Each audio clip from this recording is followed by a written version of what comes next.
Hello and welcome to Moxie Bets presented by Caesar Sportsbook. I'm Katie Mox. Today we're talking NBA Finals, Lionel Messi, and 4 years of heat with Miami's own Izzy Gutierrez. Thank you so much for joining us today, Izzy. You've had quite the day, huh?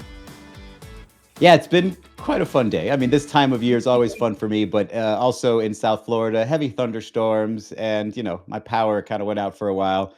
So it's been one of those South Florida, middle of the late spring, early summer type of day. I don't know how y'all deal with the hurricanes. That's like a whole other thing that I know happens like a little bit later. But I don't.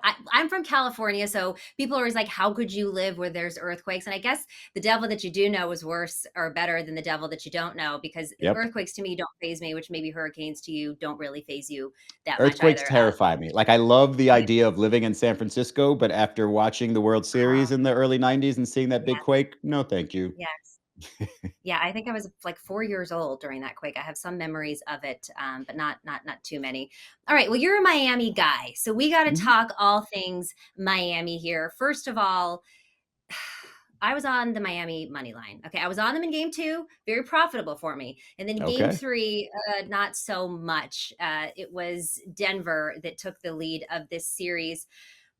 How do you think that the Nuggets dominated the Heat at home? How did that happen? Yeah. Well, so for betting purposes, it's very difficult to bet the Heat because they are one of the teams that you just can't really predict. I mean, just look at the playoff True, run. They've had true. so many high percentage 3-point shooting performances where in the regular season they didn't really have those and they were a terrible shooting team in the regular season. So it's hard to predict what the game's going to look like. And so going into game 3, I'm thinking, okay, the Heat are going to use that same momentum, that same defensive strategy, that same defensive effort, maybe even have Yes. more of it because they've got the home court, the home fans behind them.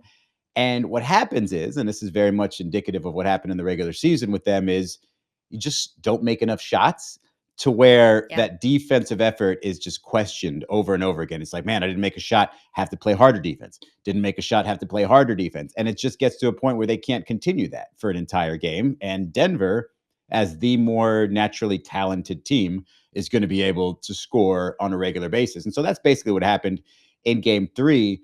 The thing about this series and the thing about the Heat in general is you can't really predict from one game to the next very well. And so, Yeah. yeah, a lot of people thought, hey, maybe game 3 they can reenact what they did in game 2, have the home Mhm. support be even better. They obviously didn't, but that really shouldn't sort of deter you from believing in them for game 4 that they can come back, that they Yes. can find Yes. either the smallest strategical switch or Mhm. just that maybe they don't get a couple of foul calls in this game and they feel real better, feel really good about where they're going and all of a sudden put together a, 10-2 run or something like that. So it's I say all that to say what Denver did was what Denver does. They take advantage of their two main players, just Yep. absolutely bludgeon a team to death with their talent, and Jamal Murray making tough shots and Nikola Jokic making tough shots. And when the Heat don't have the shot making to answer, they just don't have a shot in the game. That yes, and I think that makes so much sense. And I'm like you, I'm still going to ride this wave, and I think I'm going to double down on the Heat in Game 4 because, like you said, this has really been a series about coaching, right? I think the reason why Miami has gotten there is Eric Spoelstra. I mean, he is one Yeah, of the best coaches in the game, and I think Mike Malone also very good in Denver. And it's about these little adjustments that they make from game to game. A lot has been said about the Joker and about Nikola Jokic, and that if you make him the primary scorer, right, when he has these games where he scores right. 40 plus points, that's when they tend to lose. If you can take him away from these other big scorers, role players. Now, Jamal Murray got away in this Yeah. next game. This guy got free and he had a triple double, which was crazy. I believe at one point it was like plus 4,300. Whew. You got to think that they're going to make some adjustments, that Spoelstra has something up his sleeve to get back to how they were in game two and try to limit Jamal Murray. Because if you let him go off like that, it's hard to win Yeah. games. Well, and this is where I was going into the series was, Jamal Murray is going to be the difference maker between a Nuggets championship and a Heat championship because if he is an undefendable player, if he hits shots that you're just saying that's good defense, there's nothing I can do about that, then again the Heat are kind of toast because you can just assume that Nikola Jokic is going to hit those same shots. Yeah. Because even if Bam plays great defense, he's just longer, more talented, has such great touch around the basket. And so if you're the Heat, you say to yourself, okay, Like, it's not like, and this is where Spo got upset when he was asked about turning Jokic into a scorer. Mm, You can't really dictate what he does.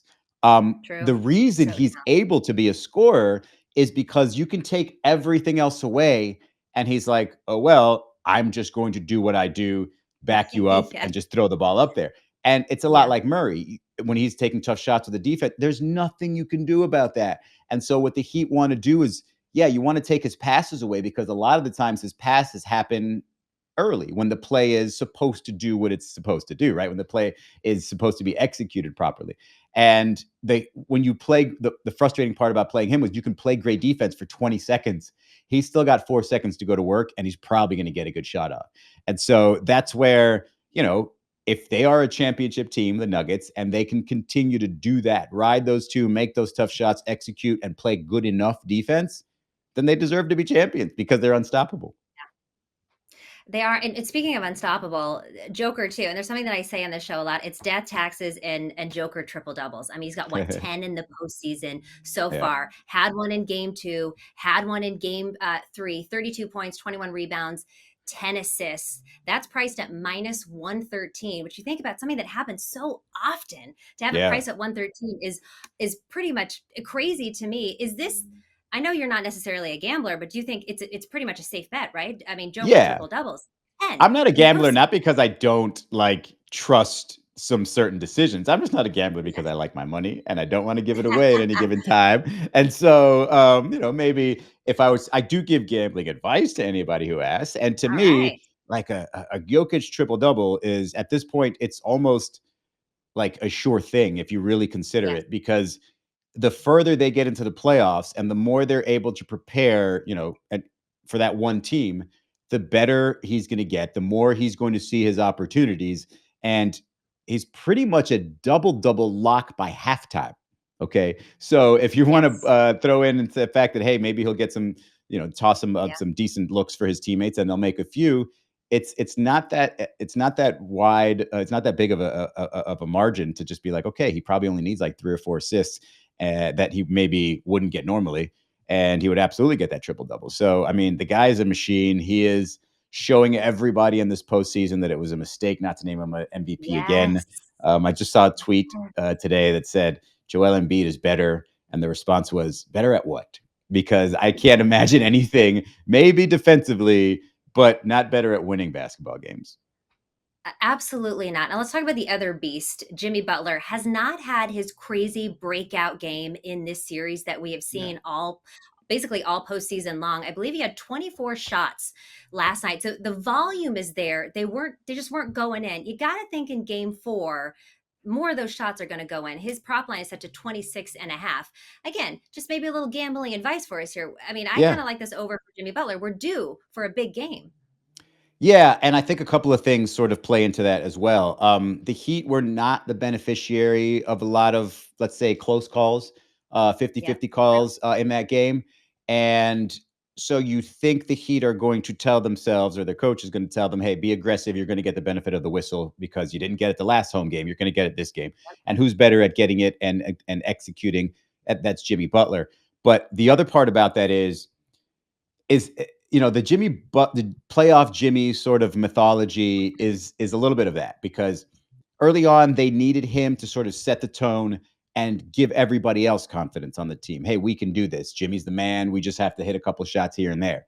But then what you realize, and whether you say it's an ankle injury or whether you say it's just him settling into the playoffs or defenses being able to defend him better, you see, he's just playing the smart game, trying to make sure his teammates get involved, trying to make sure that they're hitting shots.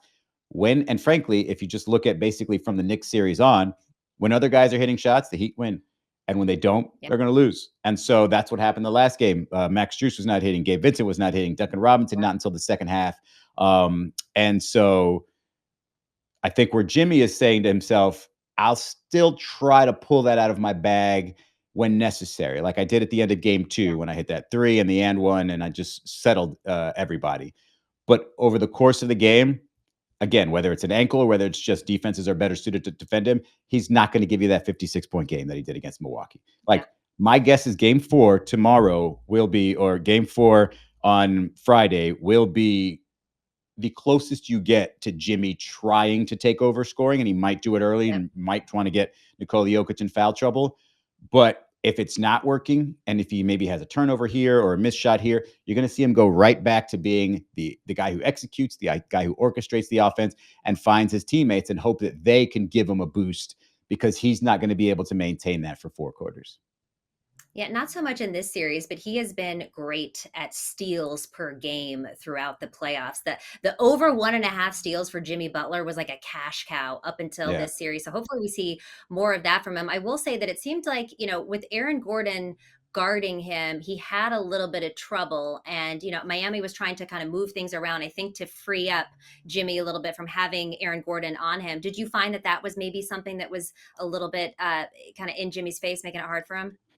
I don't think so because I mean, if you just look at this playoffs, the sort of defenders that he's had against him, and while Aaron Gordon is a good defender, he's long, he's athletic. Jimmy's been defended by Drew Holiday, who's a defensive player of the year candidate any single year. He's been defended by longer like centers, like Robert Williams on switches, Brooke Lopez, even Mitchell Robinson, and he's not really bothered. I think where Denver is more disciplined than any of the other teams is they stay down on his pump fakes regardless. They're just not going to contest until they see him in the air. And I think, and this is just me guessing here, but Nikola Jokic doesn't really leave his feet ever defensively. He's just like, Mm, I'm long enough. I'll just put my hand up there. yeah. And I feel like they're just following his lead, where it's just like, well, he's Yeah, not going to jump. We're not going to jump. And if you don't jump on Jimmy's pump fakes, he's going to hesitate to even try to yeah, get these shots off. And so I think he's got to mm, get the benefit of a couple of calls here or there. And in terms yeah, of the steals, just going back to what you're saying before, um, the Denver Nuggets, and this is the way it's supposed to be, right? The further you get in the playoffs, the more difficult the team you're supposed to play. This Denver Nuggets team is the best execution team that the Heat are going to have faced in these playoffs. Better than Boston, better than Milwaukee, better than New York, and they also have skilled finishers. And so Butler would be happy just to get a deflection, just to like do something to create a bad shot or a contested shot against this team. He's not going to get those big steal numbers because this team is, I mean, you look at last night, what they turned the ball over 3, 4 times. The yeah. Heat did, and Denver maybe 7 or 8 times. That was a well played offense, well executed offensive game. The difference is shot making, and the Nuggets are just going to be better at shot making. So I wouldn't put too much on Jimmy getting a lot of steals for the rest of this series.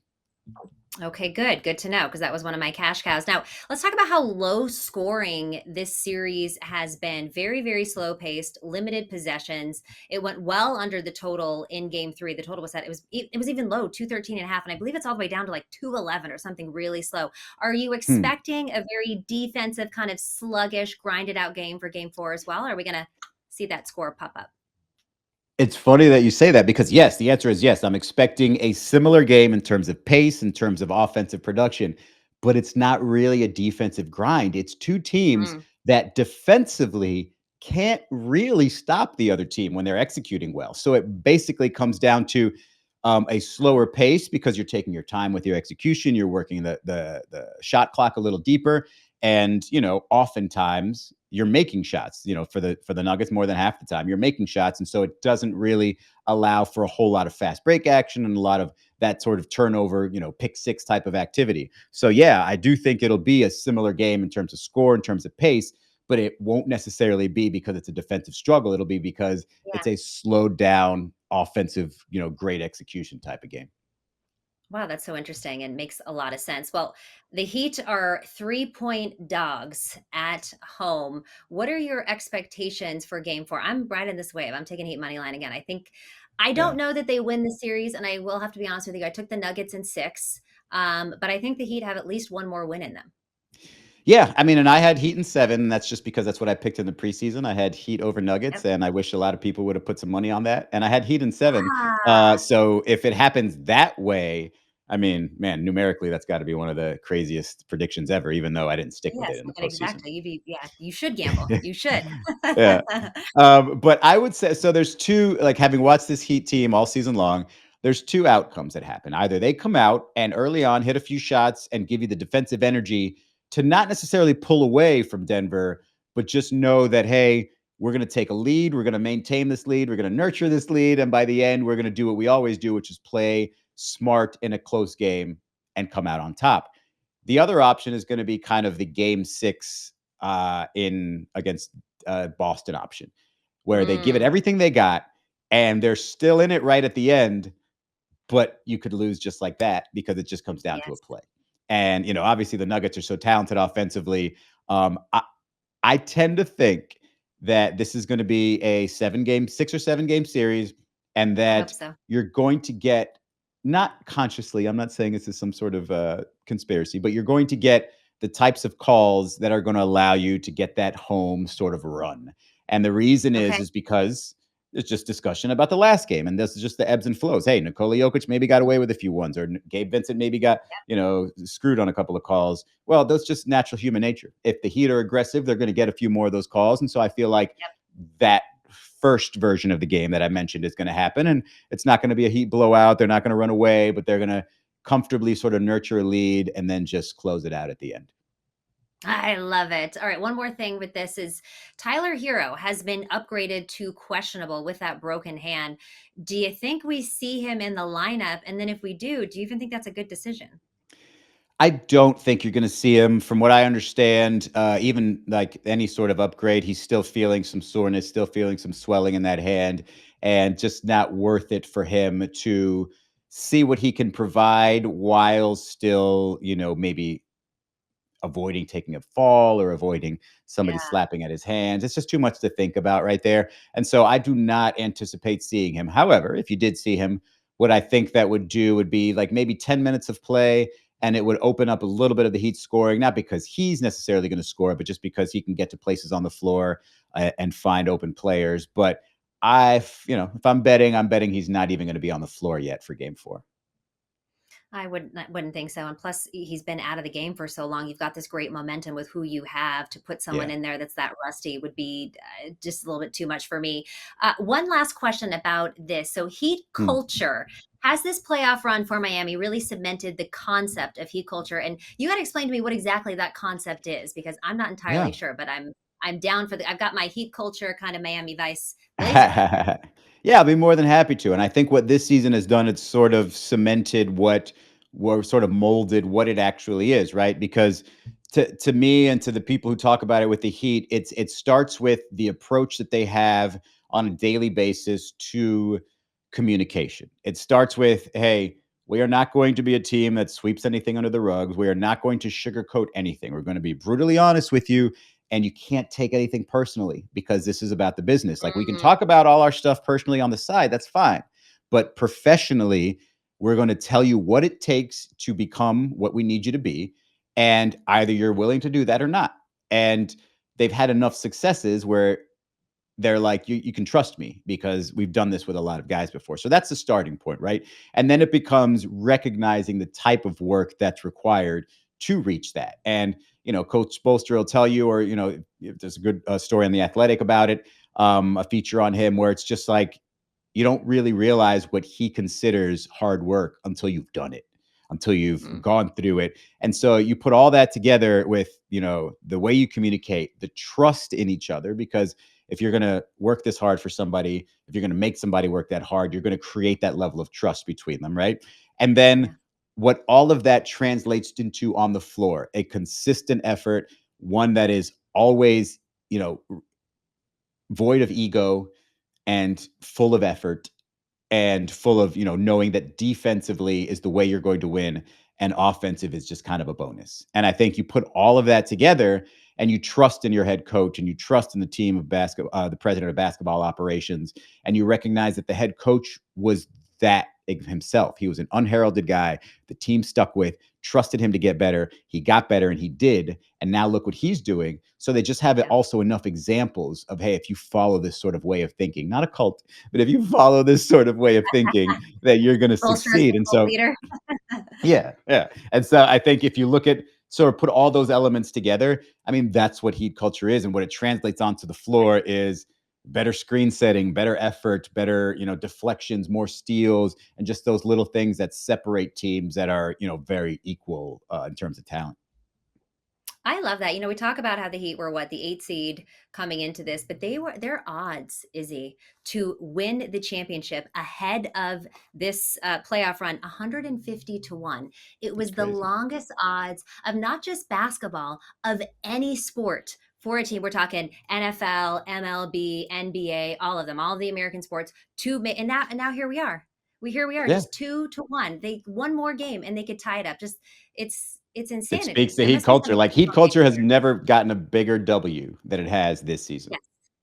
Yes. I know. I'm feeling the Heat culture as well. All right, you're watching Moxie Bets. We're going to take a quick break. We'll be right back. Tickets to the game, merch, meals at iconic restaurants, stays at Caesar Palace. All this can be yours when you bet with Caesar Sportsbook. Win or lose, every bet earns reward credits, which you can redeem across the empire. Now, if you haven't started yet, register using code OMAHAFULL and then place your first bet up to $1,250. If you win, great. You keep those winnings. But if you lose, you'll get your stake back as a bonus bet. Back here on Moxie Bets with our friend Izzy Gutierrez, and let's talk about your upcoming podcast, 4 Years of Heat, an NBA iHeartMedia production. Episode 4 is out Thursday, and it focuses on Heat culture and franchise shifting Game 6 in Boston during the 2012 Eastern Conference Final, down 3-2 after the good job, good effort game. What kind of pressure was LeBron under heading into that game? Yeah, it was insane, and it's funny that you mentioned the good job, good effort. It's a little Easter egg for people who remember that series. After the Heat lost Game 5 to Boston, there was this young fan who was just welcoming the Heat players back into their locker room, and they're all, sullen and just sad, and you just hear a kid say, "Good job, good effort," and it was just hilarious. But and he would have lived in infamy if they didn't come back and win that series. But yeah, the 4 Years of Heat podcast, man, it was so much fun to do. So it's a total of going to be a total of 8 episodes, like you mentioned. Episode 4 just released on Thursday, and it just basically just takes us back through those 4 years where LeBron, Chris Bosh, and Dwayne Wade led the Miami Heat to 2 championships and 4 finals runs, and just going back and recognizing just how great of a time that was and how unique of a time that was, and like just little things like how Eric Spoelstra, we love him now. We think he's the best coach in the league. But when he started with that team, he was in his 3rd year, and he's coaching LeBron James all of a sudden, has this responsibility as a group to get LeBron James to where he wants to be in his career. And it was just so intense and so pressure filled. And so when you go back and just, listen to it or talk to other guys who have been a part of it and replay it all, it just sort of gives you a different perspective. And this one episode 4, like you mentioned, focusing on sort of LeBron's Game 6 in Boston, and basically that was a career changing game for him. Like, that was the one game where we said, oh, okay, he can handle pressure and he can put everybody on his back, regardless of the setting and regardless of what playoff round you're in. And, little things that were people didn't know back then, just like the Heat didn't get to the arena until about an hour before that game because the traffic was so bad. Really? And yeah, the team was like, some couple players are just thinking that somehow the Celtics had something to do with the traffic, which is Oh, crazy. gosh. And but LeBron was just so ticked off that they had more faith in him than ever, and he provided for them in that game with 45, 15 rebounds and 5 assists. And so yeah, it's just for me, it was so much fun to do, and I, at the time, didn't really realize sort of the benefit of iHeartRadio and the NBA sponsoring or supporting the podcast. So it's got a lot of reach, and a lot of people are listening to it. So yeah, I hope a lot more do, because it's been a lot of fun. Yes, 100%. I'm going to tune in for this. But, everyone is talking about Heat culture, and we just talked about it kind of at length right now. But really, this was Mhm. built over time with multiple championships. What role did those big three Heat teams play in establishing the Heat culture that we talked about today?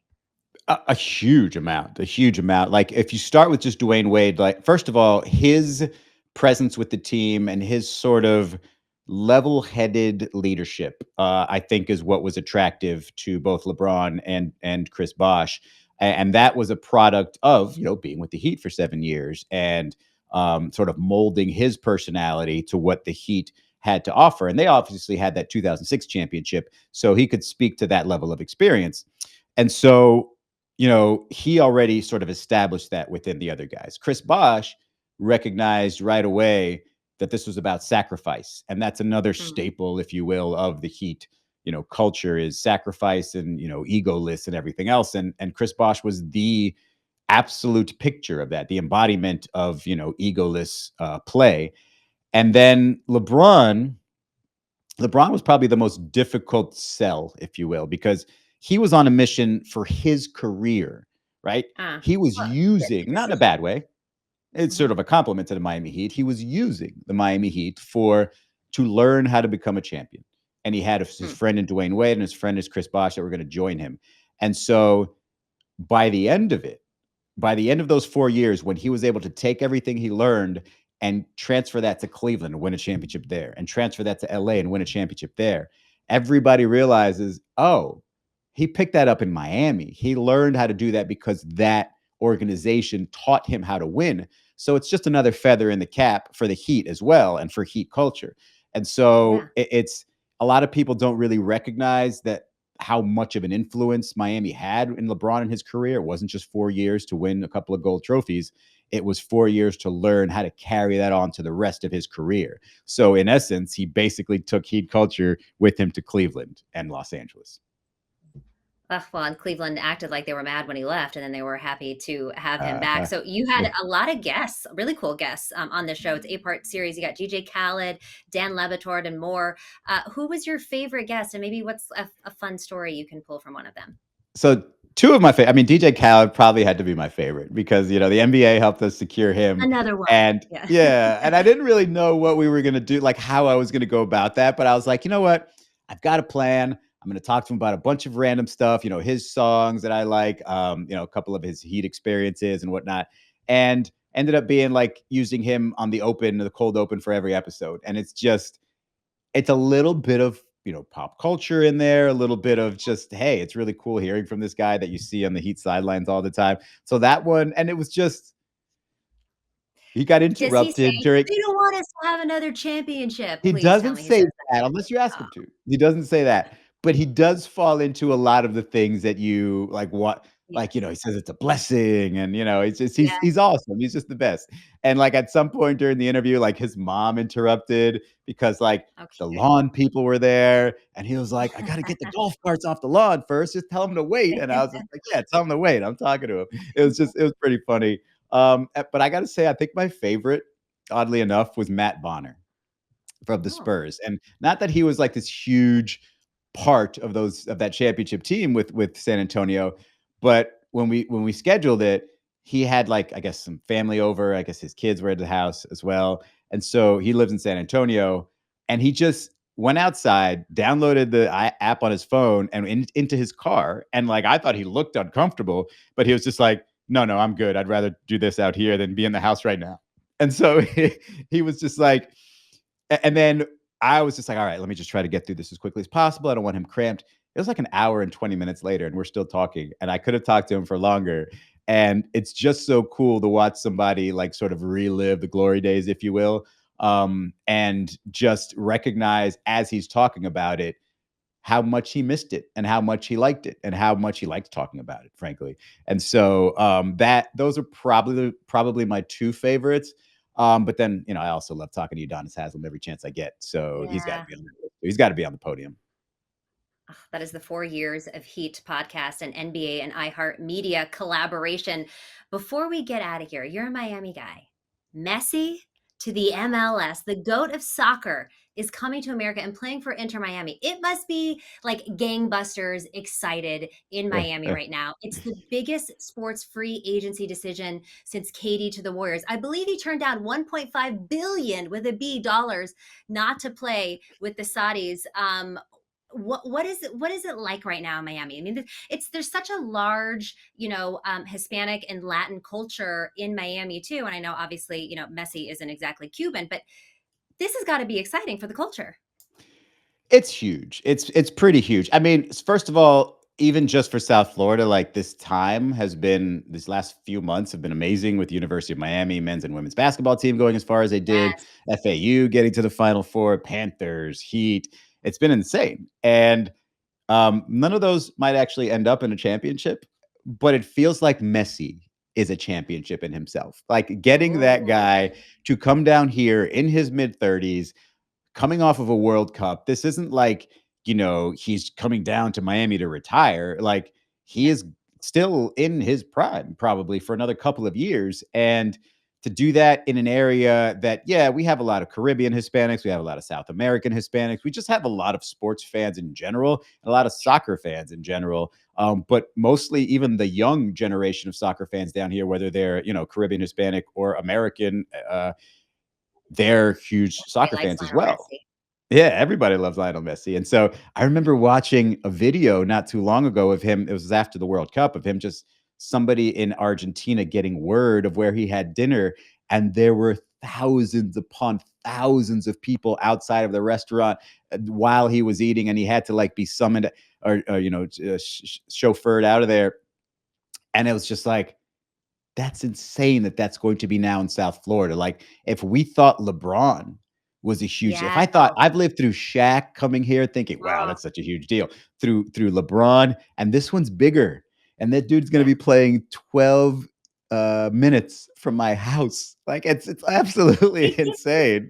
it honestly gives me chills because there's so many Americans that would never have the opportunity to see Lionel Messi play, and like you said, he's going to be playing 12 minutes from your house and traveling around to different parts of the US where, Uh, a huge portion of, like you said, soccer fans will be able to see arguably the greatest of all time in a global sport, which NBA is a global sport too, but not to the right. magnitude of what, NBA has been a football global or sport soccer for is. 20 years, 30 years, maybe. Yeah, Soccer has been a global sport for a long time. And I think what it does is like, if you remember the last time the World Cup was here in the United States, that effectively birthed the MLS. Like it got us to the yeah, stage where we got a domestic league. Now we've got Lionel Messi headlining our domestic league and another World Cup on the way. Like that is huge for soccer in North America or in the Americas, but mostly North America. And I think, yeah, it's just going to be the exact boost that we need. Now, it's a little bit of pressure on the Inter Miami to perform well and to make him look good and to have teammates that don't, make him look bad. But I'm pretty sure can he's you just going to imagine? elevate his teammates. Well, that's the thing. It's like I would be so excited to have Lionel Messi on my team, but then I'd be like, "Oh, he's not used to playing with somebody like me." Like, I Right. think it would be, yeah, motivating, but also a little scary to be with A little scary. literally the greatest They of should all go time. talk to like Shane Battier and Mario Chalmers and see what it was like to play with LeBron. And, you can take their advice from go from Yeah, there. get some advice there on that. One more thing I want to ask you. This contract is crazy because he turned down $1.5 billion from Saudi Arabia, but he is getting a cut of the profit from Apple's streaming deal with the league, potentially Yeah. Adidas, and an option for part ownership of the team, which is kind of funny because in football, we're talking about how Tom Brady is potentially going to be a part owner or he's in line to be. It seems to be happening for the Raiders. And then with the Jimmy Garoppolo news, it's like, oh, can he be potentially a player Right. and a part owner? But we're doing this in soccer. What do you think of this contract? Well, so it's interesting because like MLS doesn't have to really play by the fair play rules that a lot of the European clubs have to. And so it really is just whatever you need to do to get him over here. And for Messi, Yeah, I think there's, it was kind of twofold. The idea of living in Saudi Arabia while you play there with your family probably wasn't ideal for him. And it's also where it's a current sort of trendy situation, right? Obviously, the money is there for Saudi Arabia, has been forever, not going to go anywhere. But let's play this out 20 years from now. What does it look like? Am I going to be the face of Saudi Arabian soccer? Is that what I want to yeah, be? Well, let's look at this other situation where it's a lesser league, if you will, maybe lesser players, but it's in the United States. It's an untapped market for soccer superstars. Apple, Adidas, you mentioned the names for the so yes, they have their arms in Europe and in soccer, but if you have the entire American market available for the next 40, 50, go do that and go be that guy. And it's because he's already yeah, got, Europe on lock. And so it basically came down to I can be a billionaire or more of a billionaire as well with American money, with Apple money, with MLS money as it grows as well as I can with Saudi money. One might be more immediate, one might take a little longer, but which one do I want to be a part of for the long term? And it looks like he made, the decision to go with MLS and so and the US instead of Saudi Arabia. And frankly, according to my good buddy Mike Ryan of the Meadowlark Media, Cristiano Ronaldo might follow him once his current deal is up. And so he might get Wow. other people to come to Bring him to MLS and Miami? see that this money is available. It's such a huge Cristiano wouldn't come get. to Miami though. He'd go to somewhere like I think KC, Kansas City Sporting is one of the ones he was tied to, but it really doesn't matter where he plays if he's in the States because he'll have the same, Apple money, the same, Yeah. apparel money, etc. It would be huge for US soccer. It's already such a growing sport in this country. And even seeing that we've got, Christian Pulisic playing in the Premier League, there's more and more Americans that are going over and Yeah. playing in these incredible leagues. So, God, that would just be so exciting and so fun. Izzy, thank you so much. We know that you're really busy right now covering the Heat. We thank you for your time. Let the people know where to find your podcast and anything else that you're working on. Yeah, for sure, Katie. It's 4 years of Heat, and basically wherever you find your podcast, Spotify, Apple Podcasts, anywhere. And it's with iHeartRadio, iHeartMedia, and the NBA. And just know that because it's with the NBA and iHeartMedia, that it's going to be well done, and it's going to have a Yes. lot of access to a lot of sound that you want to hear, and hopefully you don't mind listening to me for a little bit. But we've got I four don't think more people are going episodes to to mind. release over the next 3 weeks. Okay, perfect. Well, I can't wait to tune in for that. Again, thank you so much. This has been Moxie Bets presented by Caesar Sportsbook. Don't forget to follow us on social at Moxie Bets, and we'll see you next week.